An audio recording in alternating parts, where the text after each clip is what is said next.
kembali saudara pemirsa dalam talk show yang mana hari ini masih bersama saya Eka Mardikasari. Kemudian ini di tengah merebaknya COVID-19 tentunya, meskipun kebijakan pemerintah kemudian untuk anak-anak sekolah dan kebijakan-kebijakan atau aktivitas pembelajaran dan juga perkuliahan ataupun apapun itu dilakukan secara daring atau online saja. Begitu juga kebijakan yang kemudian untuk penerimaan siswa baru. Ini pun akan dijelaskan runutnya oleh Kepala Madrasah Sanawiyah Al-Badar seputar kebijakan yang teman-teman di sana ambil untuk penerimaan siswa baru 2020-2021. Kita ucapkan selamat datang. Assalamualaikum Pak Ustadz Khairuddin SPDI MA. Waalaikumsalam. Sehat-sehat Ki Pak Ustadz. Baik, sebelum kita berbicara seputar PSBB tahun 2020-2021 ini, saya ingin tanya dulu bagaimana progres anak-anak kita dari Madrasah Sanawiyah Al-Badar selama belajar di rumah. Silakan. Alhamdulillah. Kebetulan sebelum anak-anak di belajar rumahkan, kita memang sudah antisipasi. Terkhusus saya sebagai kepala sekolah memang sudah membikinkan jadwal tertentu untuk para guru kita untuk belajar online di rumah, dan tentunya kita ikuti juga instruksi dari himbauan pemerintah pusat maupun daerah bahwa di saat pembelajaran di rumah ini tidak memberatkan buat anak-anak. Jadi kepada guru-guru kami pesankan memberikan tugas yang kira-kira hanya berkaitan dengan karakter anak-anak, lebih banyak membantu orang tua di rumah. Tugasnya jangan diperbanyak, tapi lebih banyak untuk pendidikan karakter.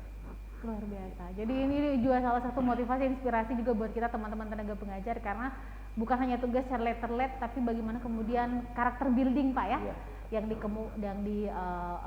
mengemuka kemudian. Baik, sebelum kita membahas lebih jauh bersama Bapak Kepala Sekolah tentang regulasi bagaimana penerimaan siswa baru untuk 2020 tahun ajaran 2021 di Madrasah Sanawiyah Al-Badar, kita menyaksikan dulu saudara pemirsa tayangan berikut ini.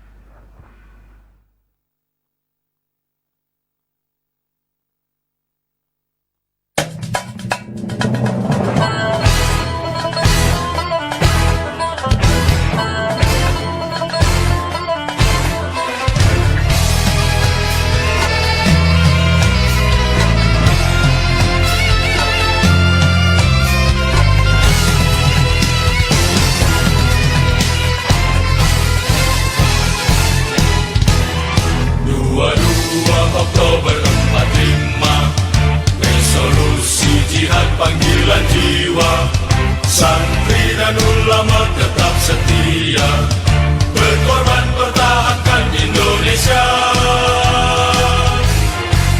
Saat ini kita telah merdeka, mari teruskan perjuangan ulama, berperan aktif dengan dasar Pancasila, Nusantara tanggung jawab kita. Hari santri, hari santri, hari santri, hari santri undi cinta pada negeri, ridho dan rahmat dari Ilahi, NKRI harga mati.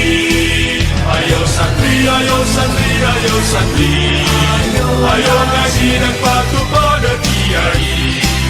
Jayalah bangsa, jaya negara, jayalah pesantren kita.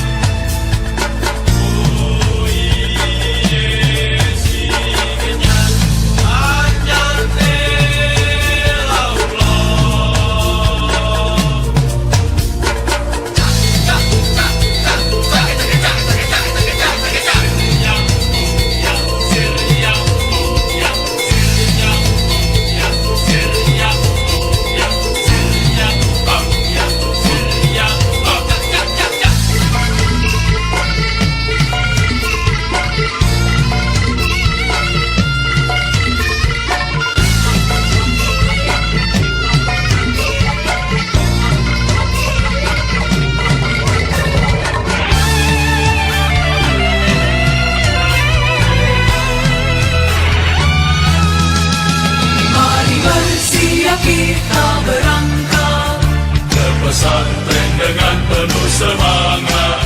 Raih cita-cita, luruskan niat, mengabdi untuk kemaslahatan umat. Hari santri, hari santri, hari santri, hari santri bukti cinta pada negeri.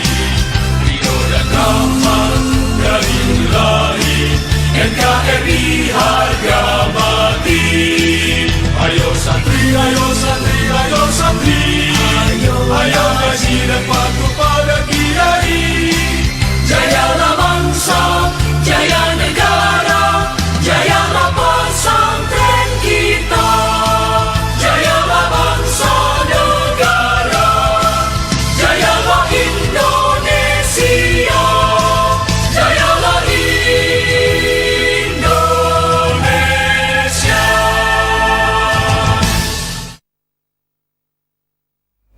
Baik, saudara bisa baru saja kita saksikan bersama sebuah cuplikan anak-anak kita yang ada di pesantren Al-Badar. Baik, Bapak Kepala Sekolah, kalau boleh dikabarkan kepada pemirsa di rumah jumlah total daripada keseluruhan peserta didik yang ada di sana sejauh ini berapa, Pak? Jumlah secara keseluruhan 300-an lebih. Semua angkatan itu, Pak? Itu semua tingkatan. Semenjak pesantren ini ada, karena saya termasuk pembina yang pertama itu tahun 2002, kita memulainya dengan 15 orang.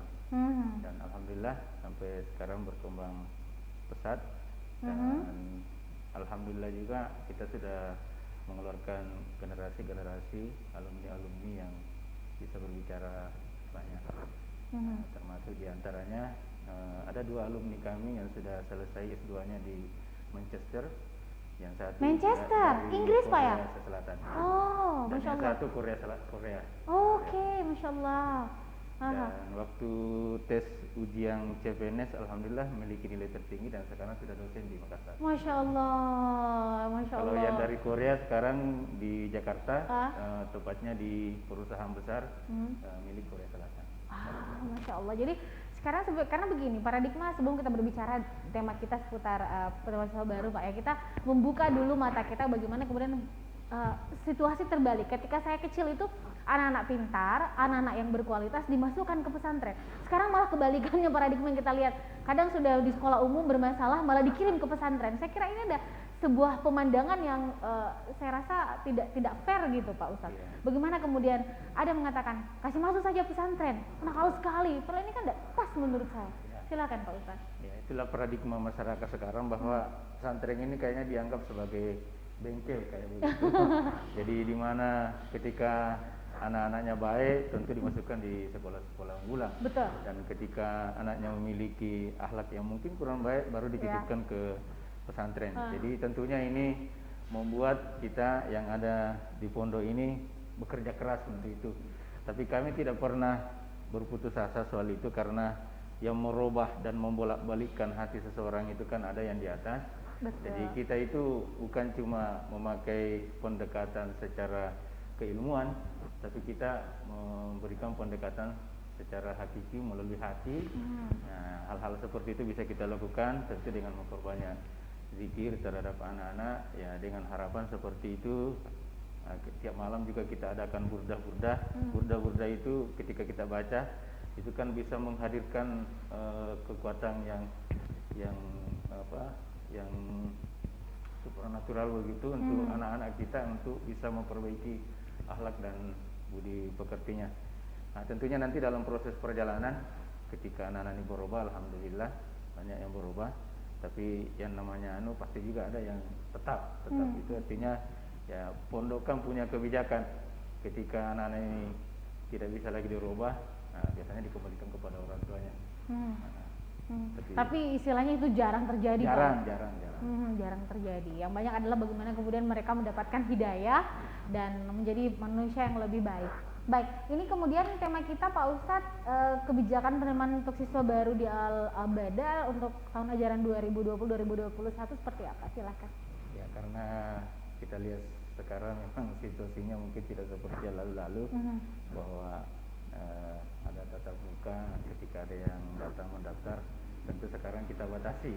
Ya, melihat situasi seperti ini makanya kita lebih banyak menggunakan yang sistem daring ini, sistem online ini, pendaftarannya pun sistem online.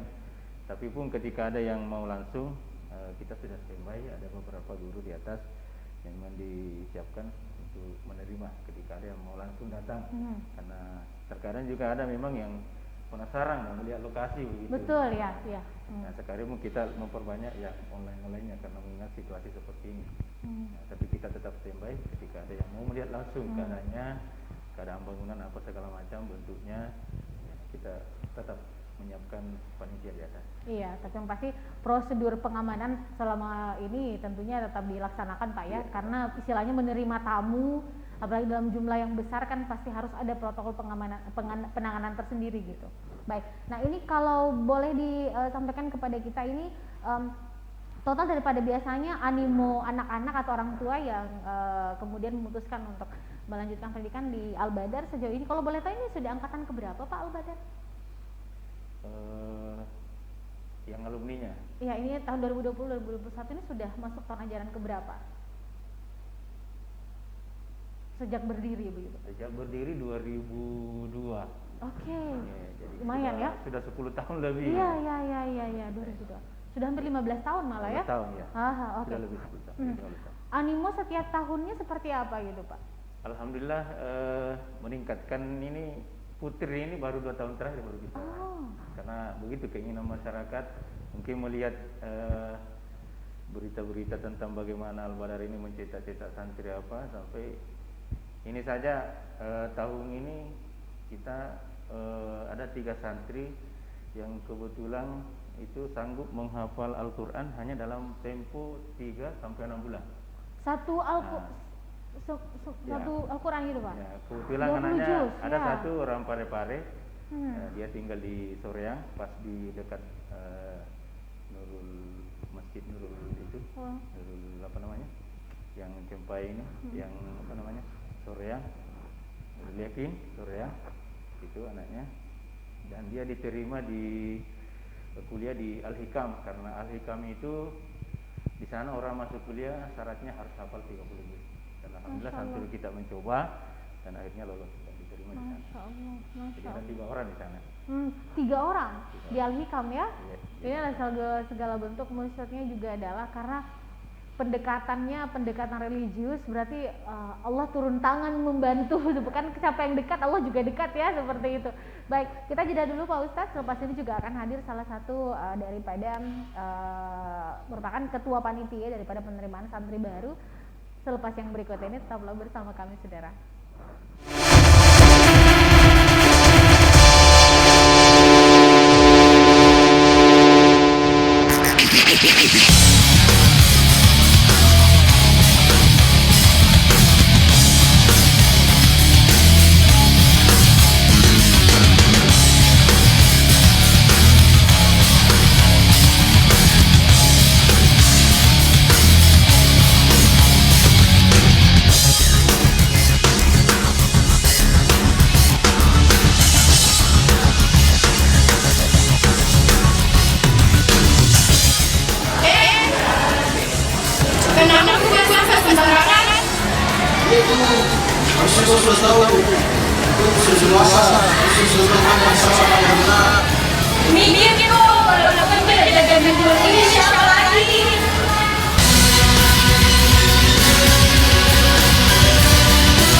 Reboisasi adalah penanaman kembali hutan yang telah gundul akibat bencana alam ataupun akibat dari penebangan hutan secara liar. Tujuan reboisasi yaitu untuk meningkatkan kualitas hidup makhluk hidup baik manusia maupun hewan. Reboisasi dapat membantu mengurangi polusi, terutama polusi udara akibat asap kendaraan baik roda 2 maupun roda 4. Manfaat reboisasi lainnya adalah untuk meningkatkan sumber daya alam, menurunkan efek pemanasan global, mencegah bencana alam seperti longsor dan banjir, serta mengembalikan fungsi hutan. Marilah bersama-sama kita jaga alam ini dari kehancuran. karena satu dunia, satu kehidupan, dan satu kesempatan untuk menjaganya. Pesan ini dipersembahkan oleh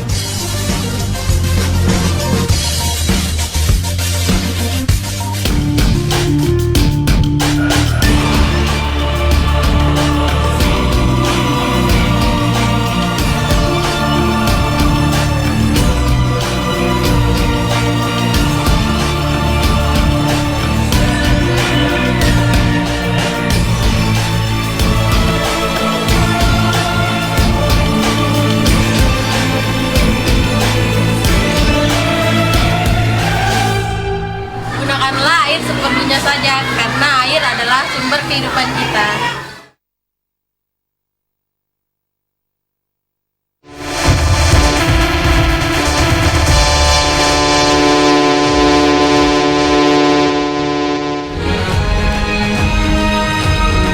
Assalamualaikum warahmatullahi wabarakatuh. Saya Harmanika Suradi Sugiarto. Saya Trianti Sulaiman. Saya Uswatun Hasanah. Hadir di layar televisi Anda dengan suguhan informasi yang telah dirangkum tim redaksi kami. Kita mulai news update selengkap. Baik, saudara-saudara dimanapun Anda berada, saya juga mengingatkan Anda untuk senantiasa menyaksikan Peduli News yang akan hadir mengabarkan informasi terkini bagaimana kemudian situasi, terutama mungkin bagaimana penanganan COVID-19 memasuki pekan ketiga di Kota Parepare bersama rekan-rekan saya yang ada di studio dan juga yang langsung terjun ke lapangan. Dila tentunya ya. Baik, kembali lagi di topik kita pada pagi hari ini menjelang siang. Ini ada Bapak Hedil SPD yang merupakan Ketua Panitia Penerimaan Santri Baru. Silakan langsung informasinya, silakan. Iya. Bismillahirrahmanirrahim. Assalamualaikum warahmatullahi wabarakatuh. Alhamdulillah, sebelumnya kami ucapkan terima kasih kepada tim kru TV Peduli yang mengundang kami untuk memberikan talk show di stasiun ini, dan momen yang seperti ini adalah hal yang sangat menggembirakan dari kami, mengingat situasi saat ini adalah pembatasan anak-anak di rumah belajarkan. Ini menunjukkan bahwa sosialisasi yang layaknya yang kita lakukan setiap tahunnya untuk ke sekolah-sekolah itu hampir dikatakan tidak terjadi lagi. Olehnya itu untuk tetap memasifkan informasi yang kita akan berikan kepada calon peserta didik, maka berbagai cara yang akan kita lakukan, termasuk salah satunya adalah tampil seperti ini. Ya, kita tampil di media-media baik dalam bentuk media visual, ya, cetak dan yang lainnya. Alhamdulillah untuk kegiatan kita untuk mengantisipasi kegiatan suasana seperti ini, ada banyak langkah yang kita lakukan.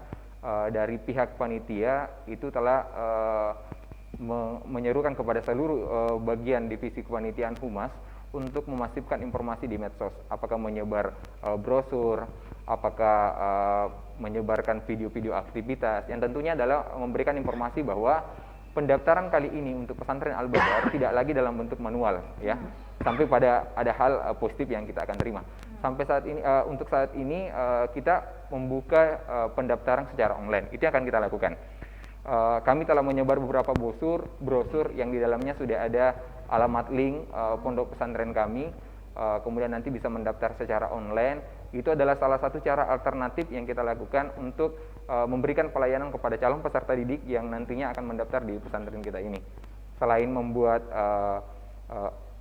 seperti itu, kami juga salah satunya adalah membuat penayangan running text di TV Peduli. Kami juga sudah lakukan. Kami sudah menempuh juga dalam media cetak. Kami sudah komunikasi dengan orang tua siswa di Parepos untuk menayangkan juga.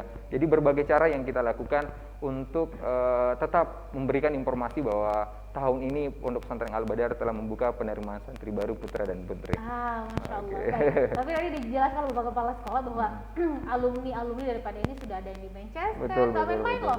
Kemudian di Korea, demikian ini merupakan sebuah, apalagi juga di Al-Hikam juga sudah ada 3 santri di sana ya. Ini tapi mungkin masyarakat saya juga penasaran bagaimana kemudian komposisi proses belajar mengajar, kan tidak mungkin serta-merta tiba-tiba lulus di Manchester, pasti ada proses yang dilakukan. Bagaimana? Saya jadi penasaran.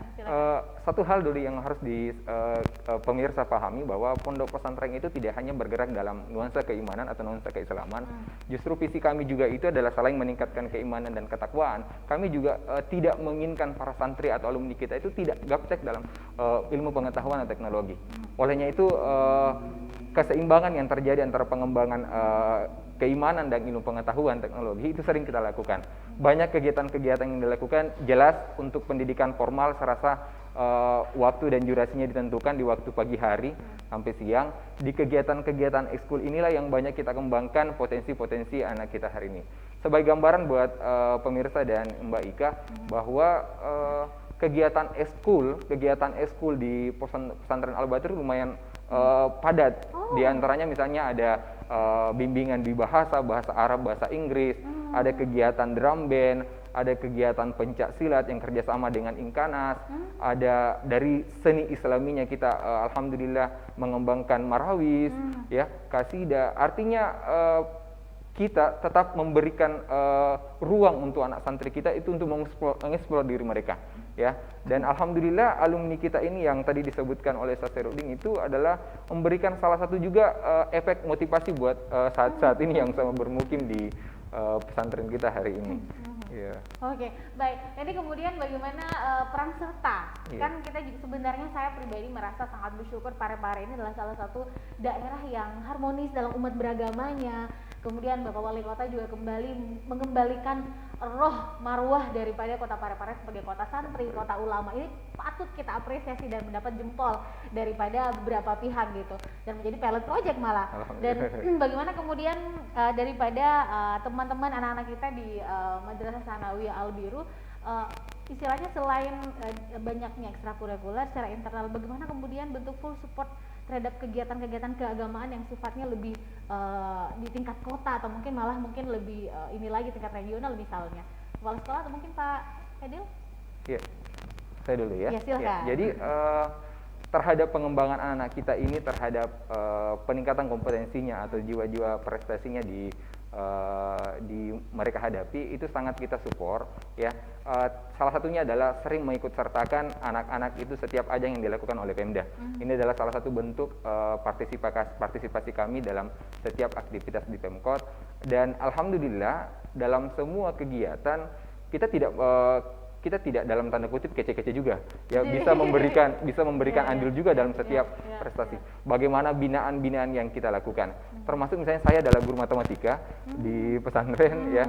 Jadi pantasan kelihatan cerdas banget ya, guru matematika. Guru matematika dan bagaimana kami itu selalu memberikan binaan ekskul, ya, binaan untuk mengikuti KSM. Kalau di pesantren kan KSM kompetensi sains madrasah. Itu adalah salah satu target kita untuk bagaimana setiap peserta didik kita itu bisa untuk bersaing di situ. Ini adalah salah satu contoh di bidang sains atau eksak, ya. Begitupun juga tentunya di bidang-bidang keagamaan lainnya tentunya misalnya. Iya. Kalau mungkin dari Pak Kepala Sekolah silakan ditambahkan. Ya. Kebetulan kami di bidang keagamaan pondok, jadi di sana itu kami memiliki beberapa program, termasuk diantaranya pengajian ini tentu mendalami kitab-kitab klasik, termasuk seperti Fathul Qarib, Fathul Mu'in, Tafsir Jalalain dan kitab-kitab besar lain. Itu kita adakan setiap setelah sholat maghrib dan setelah sholat subuh. Nah, khusus anak-anak yang kebetulan kan anak-anak yang memilih program khusus tahfiz. Kita tadi saya sudah katakan bahwa ada beberapa alumni kita ke Al-Hikam. Jadi kita sudah ada kerjasama dengan Al-Hikam. Jadi tiap tahun mereka kirimkan guru ke kita. Itulah yang membina anak-anak kita supaya punya target penghafal yang istilahnya lebih cepat menghafal. Metodenya tadi. gitu. Ya, targetnya itu tadi 6 bulan. Minimal 6 bulan itu sudah tamat 30 juz. Kemudian kita juga kerjasama dengan dari Pondok Pesantren Sidogiri Surabaya. Ya, itu mereka kita kasih tugas untuk lebih mendalami di bidang bahasa Arabnya. Nah, jadi di bidang bahasa Arabnya mereka datang dan membina anak-anak khusus. Jadi ada kelas bahasa. Anak-anak yang masuk kelas bahasa Arab ini tentu mereka tidak boleh menggunakan bahasa lain selain bahasa Arab. Nah, kemudian ada teman kita dari Unpar beberapa orang yang kebetulan jurusan bahasa Inggris. Nah, ini yang bikin kelompok tersendiri untuk mereka anak-anak kita yang mau mendalami bahasa Arab. Jadi bahasa Inggris ya? Bahasa Inggris ya. Jadi memang itu kita lakukan secara tiap hari begitu supaya lebih anak-anak lebih kedepannya nanti mereka seperti yang dikatakan Pak Kedua tadi, ketika mereka keluar tentu mereka tidak asing juga. Ya, dimanapun mereka bisa ditempatkan dengan keahliannya masing-masing. Ya karena begini, mereka ada uji terbang ya. Istilahnya mereka kalau atlet ini ada istilahnya uji tanding gitu. Jadi tidak ragu-ragu mendatangkan master-master dari luar untuk benar-benar mengajarkan anak-anak kita begitu. Tapi ini pertanyaan yang ingin sekali saya tanyakan, kalau di pesantren itu kan otomatis anak-anak dalam sepekan itu di sana gitu Pak ya, sebulan bahkan mungkin beberapa waktu tertentu, kecuali mungkin ada kebijakan dari ini bisa pulang begitu.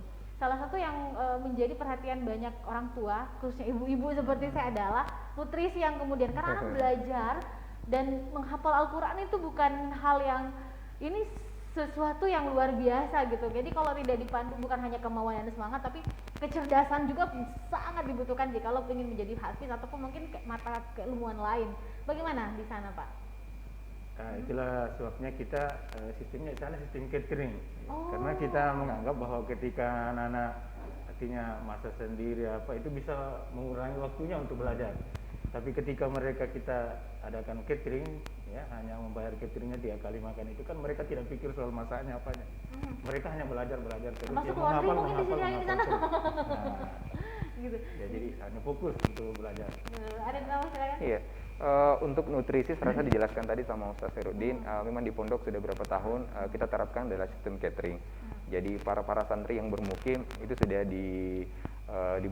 dibicarakan lebih awal bahwa untuk biaya cateringnya 3 kali makan. Kemudian di pesantren kan juga ada koperasi, adalah salah satu penyeimbang mungkin untuk makanan-makanan suplemen lainnya mungkin yang dibutuhkan oleh para santri kita.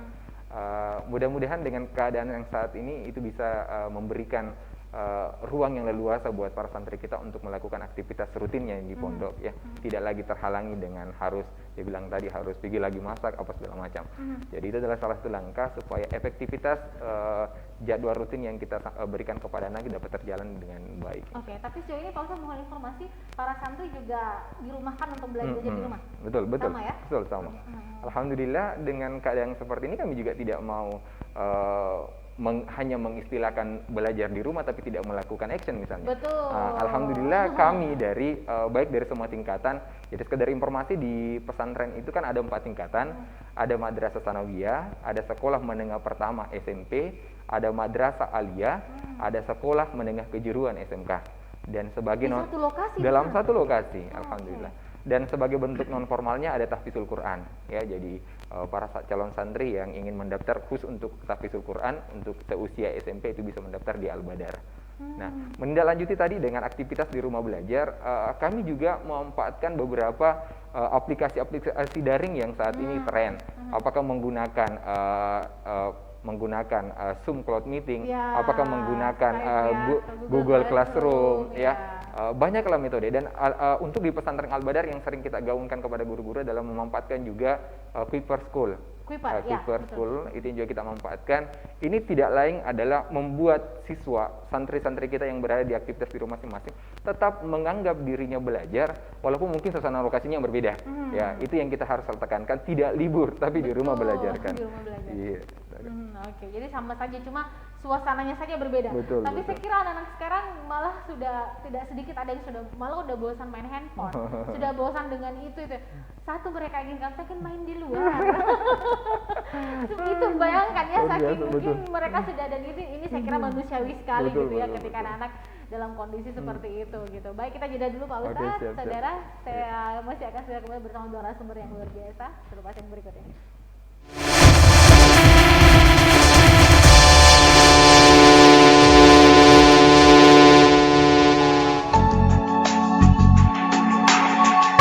Sudah Mi, naik Mak. Nggak pakai helm kok ga? Nggak. Mau kok ga pulang? Iya. Nggak pakai helm Mi? Iya, tidak pakai helm Mi. Satu aja helm. Demi keselamatan bersama, kita wajib menyiapkan kelengkapan saat berkendara. Yuk simak tips yang satu ini. Jika ingin berkendara roda 2, selalu gunakan helm berstandar SNI.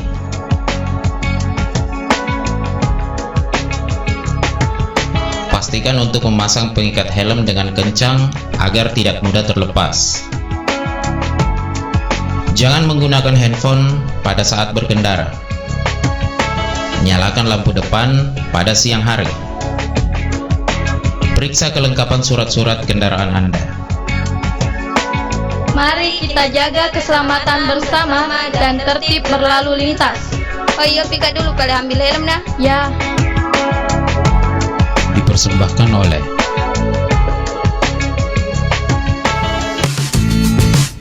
kebersihan lingkungan, cegah terjadinya banjir. Lingkungan yang bersih adalah lingkungan yang terawat. Bagaimana jika kita tidak merawat lingkungan kita?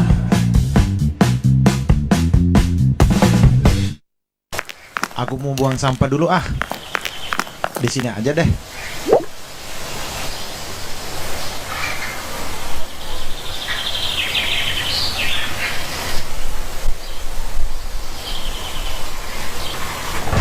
Waduh, mendung.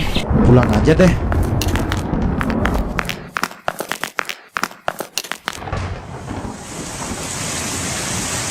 Nah, hujan.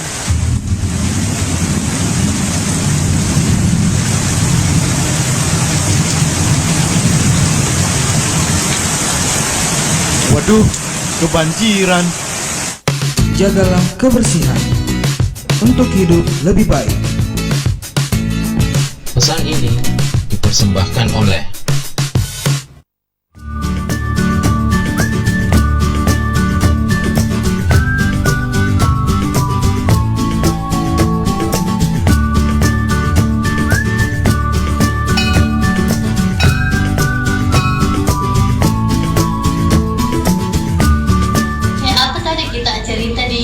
kantor.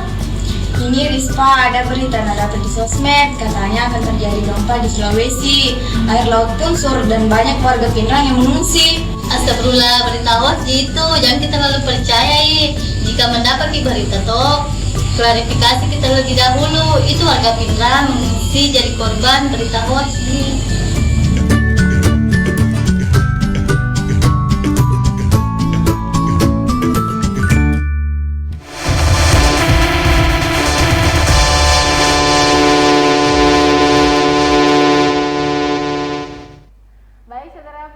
Dimanapun Anda berada, ini penting sekali informasi bagaimana kemudian kita mencetak generasi unggul, bagaimana sampai dibuatkan lagu toh, ada lagu Suasana di Kota Santri, dan lagunya booming dan masih enak didengarkan sampai saat ini karena memang anak-anak lepasan santri yang santriwati ini memang muatannya komplit menurut saya, paketnya lengkap karena emosional, spiritual, kemudian juga akademiknya juga dapat.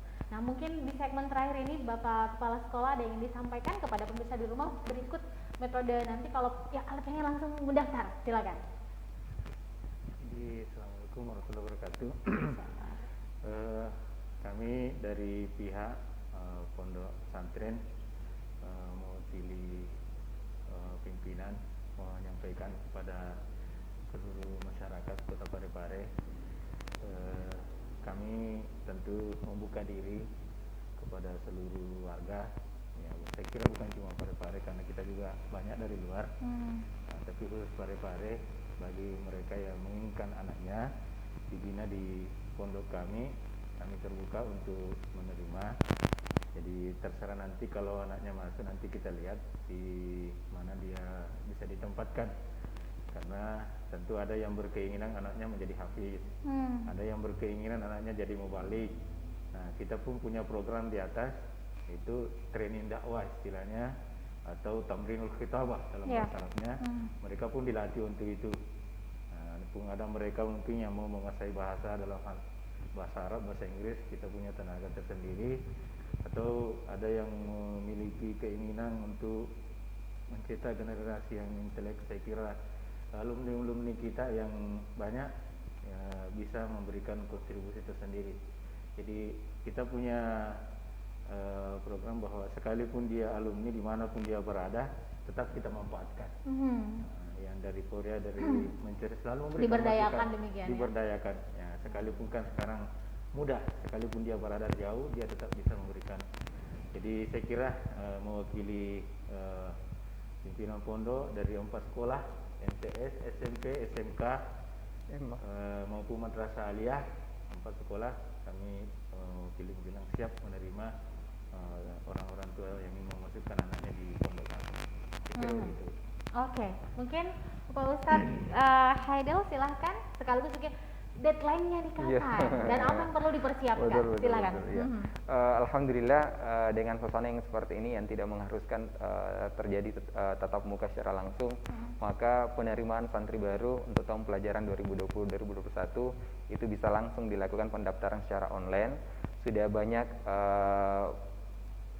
informasi yang kami sebar di beberapa medsos, baik Facebook, Telegram, WA dan yang lainnya, blog bahkan, itu adalah salah satu ruang untuk pendaftaran kepada calon peserta didik. Adapun prosedurnya, ketika kita sudah membuka salah satu link yang kita buka, maka nanti diarahkan untuk masuk di link pendaftaran. Saya rasa untuk pendaftaran online-nya tidak langsung mengumpulkan berkas, paling tidak melaporkan diri saja dulu. Melaporkan diri, identitas pribadinya dimasukkan di sana. Jadi secara otomatis kami akan rekap dan pendaftaran ini sebenarnya kita mulai sejak Februari sebenarnya, ya. Tapi dalam keadaan ini kita akan buka sampai pada bulan Juni. Jadi pendaftarannya seperti itu. Adapun kontak yang bisa dihubungi kalau untuk info lebih lanjut bisa menghubungi saya sebagai ketua panitia 081 355 965 150, atau kalau memang beberapa kontak yang kami terterakan di brosur yang kami sebar di medsos tersebut. Jadi semoga anakku sekalian yang ingin bermukim di Pondok Pesantren Al-Badar dapat segera mendaftarkan diri, dan kami atas nama panitia menanti kedatangan anakku sekalian. Sekian, Assalamualaikum warahmatullahi wabarakatuh. Waalaikumsalam warahmatullahi wabarakatuh. Generasi yang unggul dan juga islami, karena statement daripada orang-orang besar itu adalah seperti Bapak B.J. Habibie mengatakan bahwa ilmu tanpa agama itu seperti orang yang tidak bisa melihat gitu. Jadi apapun setinggi apapun, buktinya Bapak Habibie kuliah di Jerman, sekolah. Satu hal yang luar biasa adalah beliau tidak pernah melupakan esensinya sebagai seorang muslim, dan itu di bawah dan menjadi inspirasi bagi kita khususnya di kota Parepare ya, yang memang merupakan kota B.J. Habibie. Terima kasih Pak Kepala Sekolah, terima kasih Pak Ustadz, Pak Haidil ya, ketua panitia. Semoga ini berkah dan selamat bekerja meskipun di rumah. Semangatnya tidak boleh turun ya, dan menantikan anak-anak kita peserta yang akan mendaftar via online. Jadi sekali lagi untuk orang tua dan anakku sekalian, mungkin saya mau lanjut lagi, tadi lihat VT-nya ya di tadi layar kaca kita, benarnya luar biasa sekali teman-teman yang ada di sana di 081355965150 untuk menghubungi langsung Bapak Ustadz Haidil sebagai ketua panitia, dan juga ada loh di running text-nya TV Peduli. Jadi tadi saya tidak sempat lihat nomor berapa ya, di TV Peduli aja lah di channel 8. Baik, terima kasih untuk kebersamaan Anda, semoga informasi hari ini bermanfaat, dan apapun itu Anda tetap melaksanakan aktivitas dan rutinitasnya di rumah saja. Kalaupun harus keluar, tetap gunakan alat pelindung diri, masker seperti kami, jaga jarak yang pasti, dan ketika pulang ke rumah pastikan Anda menerapkan protokol bagaimana selesai bepergian, semuanya harus dalam keadaan steril sebelum kita kembali berpelukan dan mencium anak-anak tersayang. Saya Kamerdeka Sari, wakil Singapura bertugas mengucapkan terima kasih. Selamat pagi menjelang siang dan sampai jumpa di episode berikutnya.